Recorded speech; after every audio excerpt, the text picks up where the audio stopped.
আজকে সবই দামি জিনিস পাইছি। দেখেন মানুষের রাস্তার সাইডে কি ফালাই দেয়, তো রাস্তার সাইড বলতে কি এটাই বোঝায় বাড়ির সামনে ফালাইছে, আপনার প্রয়োজন মোতাবেক যা মনে হচ্ছে তাই নিতে পারবেন। তো ব্যাগ খুলছি, দেখা যায় কি পাওয়া যায়, আশা করি ভালো কিছু পাওয়া যাবে। দেখেন এই যে লাকেজগুলো কিন্তু ফালাইছে নতুন একদম, আপনি চালিয়ে নিতে পারেন। আর এই যে বস্তাগুলো দেখতেছেন ওইগুলোর ভিতরে নতুন কাপড়, এই যে দেখেন এক জোড়া জুতা আছে একদম নতুন, এগুলো ব্যবহার করে নাই।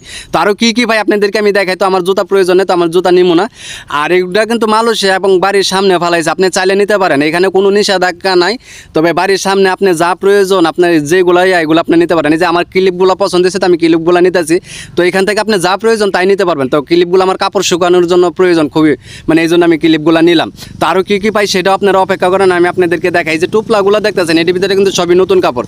আর এগুলোর ভিতরে অনেক সময় টাকা পাওয়া যায়, আইফোন পাওয়া যায়, মানে দামি দামি জিনিস পাওয়া যায় এবং ব্লুটুথ পাওয়া যায়। এই দুই পাশে দেখালাম আপনাদেরকে, দেখেন একদম খালি মাঠ বাড়ির সামনে। এই যে এটা ভেতরে কি পাইছে যে দেখেন, আপনাদেরকে পরবর্তীতে আরও দেখাবো যে কি আছে এগুলোর ভিতরে। তো এর সবচেয়ে বড় কথা হচ্ছে মানে আমি একটা ব্লুটুথ পাইছি, ব্লুটুথও আপনাদেরকে দেখেন খুব সুন্দর একটা ব্লুটুথ পাইছি। তো ভিডিওটা এই পর্যন্তই, ভালো লাগলে অবশ্যই